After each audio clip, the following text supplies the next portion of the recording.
Welcome to the video. इस video में हम अनबॉक्स और रिव्यू करेंगे Portronics Hydra 10 gaming mechanical keyboard का, जो हमारे पास ब्लू स्विच वेरिएंट में है। इसे मैंने फ्लिपकार्ट से 1900 में परचेस किया है। बाइंग लिंक आपको डिस्क्रिप्शन में मिल जाएगी।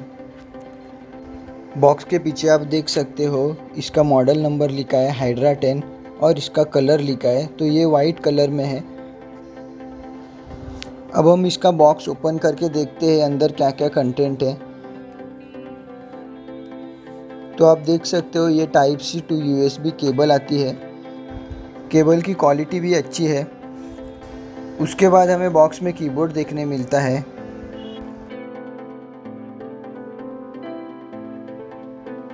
और बॉक्स के अंदर एक यूज़र मैनुअल है और एक वारंटी कार्ड है। तो यूज़र मैनुअल आप पढ़ सकते हो, कीबोर्ड कैसे यूज़ करना है उसमें पूरा लिखा हुआ है। ये कीबोर्ड वायर्ड और वायरलेस दोनों मोड को सपोर्ट करता है। हम इस कीबोर्ड के साथ at a time 3 device wirelessly connect कर सकते हैं। और इसके अंदर एक इनबिल्ट बैटरी आती है जो रिचार्जेबल है। जब भी हम वायर्ड थ्रू इसे यूज़ करेंगे तो बैटरी ऑटोमेटिक रिचार्ज होगी। अब हम कीबोर्ड चेक करते हैं। तो आप देख सकते हो, कुछ इस तरह से कीबोर्ड आता है। इस कीबोर्ड में 68 कीज़ प्रेजेंट है। तो ये कॉम्पैक्ट साइज़ का कीबोर्ड है। अगर आपके डेस्क पर ज़्यादा जगह नहीं है, स्पेस नहीं है, तो ये आपके लिए परफेक्ट कीबोर्ड है।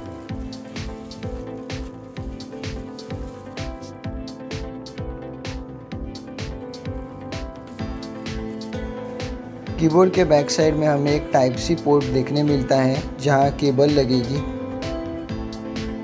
कीबोर्ड जगह पे स्टडी रहे, इसके लिए हमें कीबोर्ड के नीचे 4 रबर ग्रिप देखने मिलते हैं। इस लेबल पे आप देख सकते हैं इसका DC इनपुट और बैटरी साइज़ मेंशन है। तो ये कीबोर्ड हमें 2500 मिली एम्पियर बैटरी के साथ मिलता है। लेबल के नीचे आपको ऑन ऑफ का स्विच देखने मिलेगा और उसके राइट साइड में एक USB डोंगल मिलेगा। इस डोंगल को हम कंप्यूटर के साथ अटैच करके इसे वायरलेस मोड में यूज़ कर सकते हैं। कीबोर्ड को ऑन करके हम इसके डिफरेंट लाइटिंग मोड चेक करते हैं।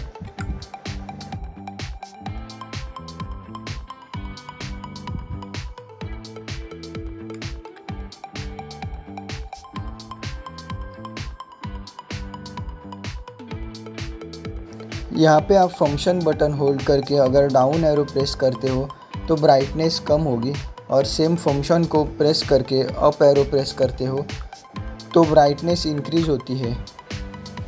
इस कीबोर्ड में एंटर की के ऊपर जो की है उसे प्रेस करके हम डिफरेंट लाइटिंग मोड चेंज कर सकते हैं। कुछ इस तरह से आप फंक्शन की होल्ड करके बटन प्रेस कर सकते हो और डिफरेंट लाइटिंग मोड एंजॉय कर सकते हो।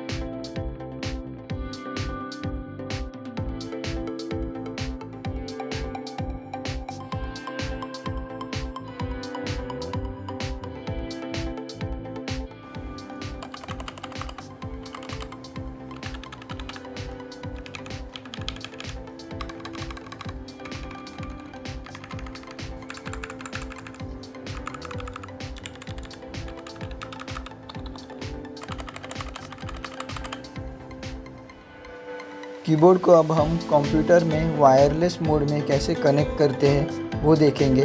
तो आपको सबसे पहले ये डोंगल निकाल के लेना है। डोंगल निकालने के बाद आप देख सकते हो, इस डोंगल को मैंने USB पोर्ट में अटैच किया है। कीबोर्ड को वायरलेस मोड में स्विच करने के लिए सबसे पहले हमें फंक्शन प्लस टैब प्रेस करना है। उसके बाद हम फंक्शन प्लस R प्रेस करेंगे। अब हमारा कीबोर्ड टाइपिंग के लिए रेडी है।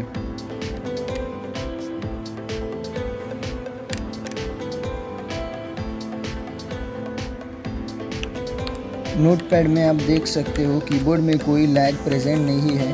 बटन प्रेस करते ही टाइपिंग हमें दिखाई देती है कंप्यूटर में। ये वीडियो आपको कैसी लगी कमेंट में ज़रूर बताइएगा। अगर ये वीडियो आपको अच्छी लगी तो इस वीडियो को लाइक कीजिए और इसी तरह के नए वीडियो के लिए चैनल को सब्सक्राइब कीजिए। Thanks for watching.